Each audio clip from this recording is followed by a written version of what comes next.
Think about when you get into a heated argument. Think about when you get into like a heated argument with a loved one.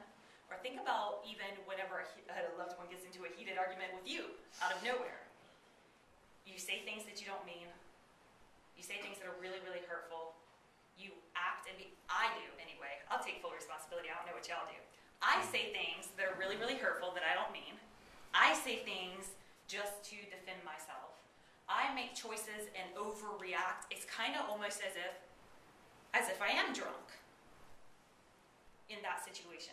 Saying things, doing things, complete survival mode, total self-defense mode. The next day, after you sleep it off, wake up, I think about those things that I said, and I'm feeling horrible, and I'm feeling bad, and I think to myself, that's not even me. I wouldn't even say that. I don't even really feel that way. I don't even know where I came up with that. I don't even know why I tried to hurt someone that I love so much. And I can see that same kind of emotional guilt as being the same thing that most likely an addict feels the next morning when they wake up. I did what? I said what to who? I can't believe I behaved that way. I can't believe that I did that. It was like another person. It's the same thing. An addict doesn't like the pain that they cause to other people. They just like that fix. And it's the same thing with our emotions. If we let our emotions run away with us, if we feel that emotion come up and identify ourselves as that emotion and then go through with following out the actions that take place when someone is in that emotional state, then we're doing the same exact thing. We're feeding a subconscious addiction. So now I've just accepted that this is a truth. For me it is. And as I've done this and I've become more aware of my emotional states and have stopped myself in the moment to make different choices, to get different results, I've been able to slowly kind of back off from that addiction. Now, I'm 32 years old and I've been going through this cycle for, I would say probably, if we think about like a 2-year-old and a 3-year-old and a 4-year-old and the temper tantrums and the whole trying to acting out whenever we're not getting our way and that sort of thing, there's a good chance that I've lived pretty much almost my entire life in this cycle and unaware of it. So I've probably built a pretty high addiction to whatever chemicals get released during that process. So it's not something that, I just make the decision and I'm clean and sober, so to speak. I mean, that's why people go through 30-day rehabs, 60-day rehabs, 90-day rehabs. That's why people count their sobriety for years and they always consider themselves in recovery. And that's the way that I look at it too. So now that I know, even if I don't know consciously, I just kind of speculate, I just have this hunch that this is what's driving my choices. Now I can put accountability into place. Now I can do things to make sure that I've got something there that's going to help me to stop my cycling, my emotional cycles that I go through. And probably the best thing that I've done for myself is that I've started to create true bliss, happiness, gratitude, amazingness in my life, and I really like how that feels. I mean, I really, really, really like how that feels. And I can see myself kind of replacing this crazy, chaotic, dramatic-filled, adrenaline-fueled, emotional addiction for a bliss addiction, a love addiction, a happiness addiction. So that's what I'm striving to do, is kind of to reprogram my own mind, my own inner wiring to where I subconsciously make choices that lead me to bliss instead of subconsciously make choices that lead me to chaos. So it's kind of like just choosing a different addiction. And that peace of mind, that bliss, that happiness, if it takes me saying I am an addict and treating myself like an addict to gain that, I'll happily do that. Because I really feel, again, if I'm suffering from this, just being a human on this planet, most likely everybody else is too.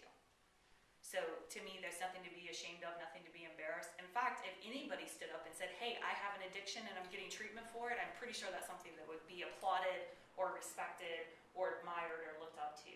So I'm not ashamed or embarrassed. It's just simply what has happened. And now that I'm aware of it, to me, it's more shameful to continue the cycle than it is to do whatever it takes to get out of the cycle. So, of course, I don't make all the best choices all the time. I don't constantly make choices that are the most serving to me. However, I am really, really aware when I don't do it. And still, remember, the same thing goes true for me too. 90% of my choices are made by my subconscious mind. So the fact that I'm conscious of a few incidents, it doesn't mean that I'm even conscious of everything. I'm just beginning that journey. And what keeps me on track, what keeps me focused, what keeps me in check, and what keeps me aware is being clued into my emotional state. Keeping my mind from up here back into my body so that I can feel the physical responses that take place in my body under certain circumstances. And when I feel those little physical responses come up, then instead of just running with it, I can make a choice in the moment, make a decision in the moment to make a different choice that's going to lead me in the direction that I ultimately want. So my habit, when I feel that my husband snaps at me, is to snap right back at him. But instead, when he snaps at me, instead of just lunging right back at it, I take that little feeling that I get, and then like a little ding, ding, ding goes off in my mind, like a little warning signal goes off in my mind, and I'm able to say, oh, wait. This is your opportunity to make a different choice. Because I know if I snap back at him, if I break my own rules that I like to apply in my life to only give people what it is that I want to receive, then I use that little warning as an opportunity to make that choice, to follow my new rules, to back up my new belief system, and to make a different choice. And sometimes it's hard. Sometimes I'm kind of kicking and screaming on the inside. Sometimes I really want to just, lash back out because I'm used to it. It's like a second nature to me. It's just a habit to do that, to have that reaction back. But when I stop, and sometimes again, it's like through gritting, baring teeth, and sometimes it takes a little bit of a struggle. Sometimes it's just like, it's pretty easy to do. Oh, okay, let me just change because I'm taking this way too seriously. But sometimes it is really tough, especially if it's like that real deep, like kind of stab, real malicious attack. People can be so mean sometimes, even the ones that really, really love us and care about us. Really love us and care about us. So when I have that kind of come up inside of me, I just run through, what do I know to be true? What I know to be true is that my husband loves me, so he wouldn't try to attack me. What do I know to be true is that majority of people that I run into are going to be fueled by their emotional addiction. So what is speaking is the addict, not the actual person. And I can break down that illusion of the jerk that's coming at me. Not my husband, but you know what I'm saying. I can break down the illusion of the unpleasant emotions that are being sent my way. And instead of buying into that and feeding into that and continuing the cycle, I can stop the cycle and I can make a different choice. And even if that person still decides to be upset, enraged, mad, angry, whatever it is that they got going on, I don't want to feel the way that that person looks in that moment. So I'm going to just let them keep it to themselves. If they still want to be mad, if they still want to hate me, if they still want to be nasty, rude, whatever to me, that's fine. It doesn't mean I'm going to stand there and allow them to do it straight to my face, because I do believe that we should have boundaries around that sort of thing. However, I know not to take any of it seriously. I know not to buy into it or invest my emotions back into it. I want to maintain a state of bliss and peace, so I'm going to choose actions that are going to lead me in that direction.